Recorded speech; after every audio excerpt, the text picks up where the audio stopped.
Hi there, my name is Benja and I'm the Music Hippie, and the new EP by Bring Me The Horizon has got 15-year-old me all hyped up and ready for a proper headbanging sesh, leaving my neck and my throat in need of some serious intensive care. Did survival horror live up to the hype, or is the new EP by Bring Me The Horizon just not what it set out to be? Stick around to find out.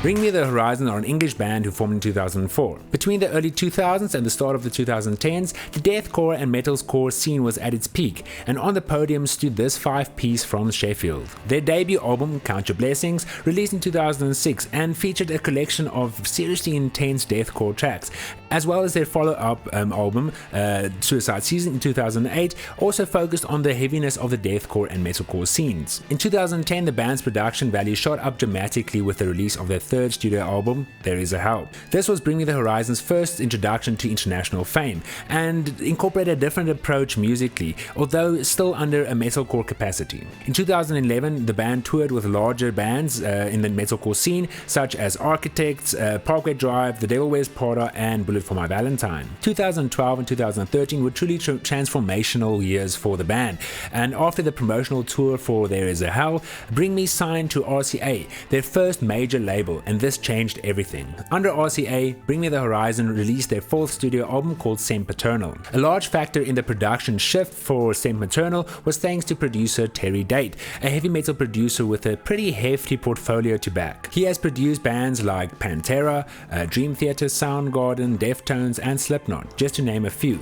And for Bring Me, having a producer like this as the band's backbone, greater things were sure to come. Sempiternal was a turning point for the band, not only in production value, but also in the general shift from the heavier metalcore scene to incorporating more rock elements, and this immediately broadened their fan base. 2014 brought another musical change for the band with the single Drown, and this on the one hand was like a sour taste in longtime fans' mouth and didn't sit well with metalheads worldwide. This felt to fans like a complete separation and abandonment of Bring Me The Horizon's metal roots, and fans were disconcerted to say the least. On the other hand, Drown did catch the attention of the mainstream and sprouted many opportunities for the band to expand their newly found empire. Drown was the first released single for the 2015 LP called That's the Spirit, and honestly this wasn't a bad album, but it just couldn't compete with Sempiternal. That's the Spirit did have a couple of bangers though, with tracks like Happy Song, Throne, Follow You, and Blasphemy. This marked the band's further descent into the rock mainstream,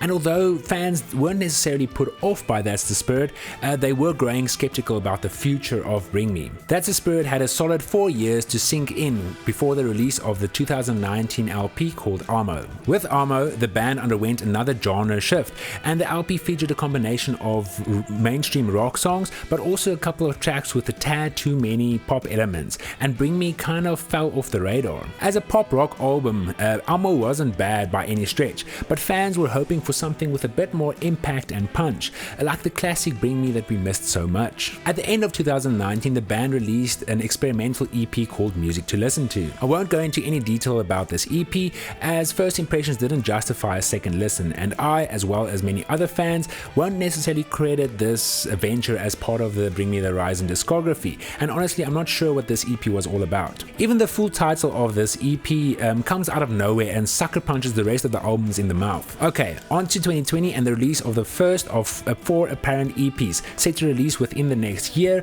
all forming part of the Post-Human series. The first release of the Post-Human series is Survival Horror. And finally, after the release of 2013's Sempiternal, we got what we've been waiting for the last 7 years. An album that hits sledgehammer hard. So hard in fact that Bring Me The Horizon is not only back on the map, but the entire music scene from rock to core is waiting in agonizing anticipation for the rest of the Post-Human releases. The influence for the direction of Survival Horror stems from frontman Ollie Sykes' perception of the captivity of lockdown and COVID-19's effect on the entire world and on Sykes' own mental degradation. The band collaborated with producer Mick Gordon on Survival Horror, and ironically Mick Gordon is mostly known as a video game composer, which also leaked into the backbone of this EP. Survival Horror brings back the classic heaviness that we've learned to love and expect from Bring Me The Horizon, and the opening track Dear Diary is a long-awaited addition to the revival of the old-school metalcore that we've missed so much. Dear Diary is an accumulation of alt and new metal,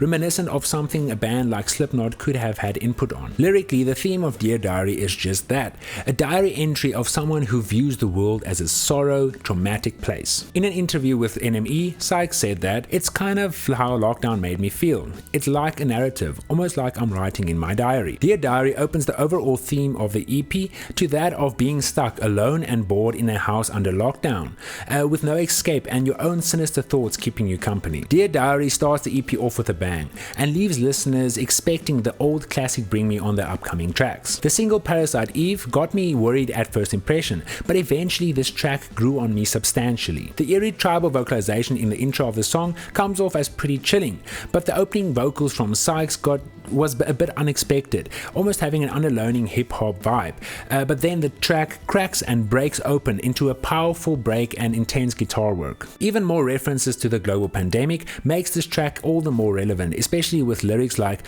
"When we forget the infection, will we remember the lesson?" which really makes one wonder about the current state of our reality. The bridge in Parasite Eve also hits so hard and will get any fan headbanging to the intense break. On Survival Horror, Bring Me really wears their influences on their sleeves, and the track Teardrops is no exception. The band has regularly commented on how they and their music in particular have been influenced by Linkin Park, and this seems ever so present on the track Teardrops, especially in the staccato synth lines in the intro, and the guitar rhythms also have a very Linkin Park style. The track also deals with emotional turmoil, but rather than focusing on the entire world and the outside pandemic, it reaches inside to the emotional pandemic and mental issues, and like Sykes said, this song is about like we've been pummeled so much by bad news over the last year. I think a lot of us have realized that we've become desensitized to a lot of stuff. Survival Horror also has a plethora of featuring artists such as Youngblood, Baby Metal, Nova Twins, and even Amy Lee. The track Obey features artist Youngblood, another English singer who I wouldn't necessarily call myself a fan of, but his feature on Obey really painted him in a new light, and the collab, it just worked. Lyrically, the track is targeting society's inability to think for itself and compares people to herd animals who can only obey, and emphasizes a theme of anti-establishment. Obey also has one of the catchiest hook-driven choruses in the entire tracklist. Kingslayer is another track that hits hard from the get-go. The track is an interlude serving as an intro for the track called Itch for the Cure, which sounds like another nod to influence Linkin Park. The track features Japanese metal band Baby Metal, a group of tiny Japanese girls singing over metal instrumentation. And for those of you who haven't heard of Baby Metal, yes, it is as ridiculous as it sounds.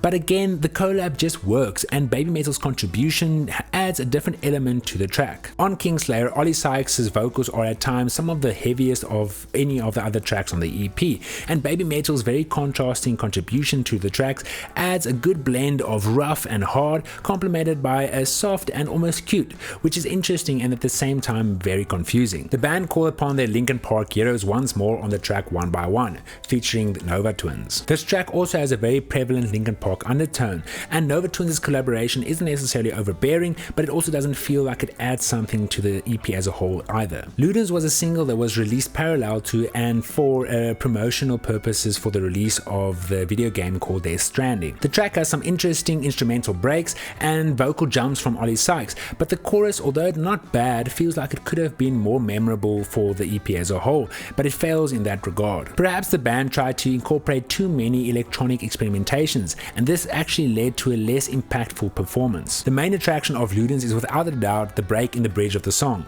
where the band and Ollie Sykes just goes nuts and lets loose, and that's the stuff we love. The EP simmers down with the closing track, One Day the Only Butterflies Left Will Be in Your Chest As You March to Your Death.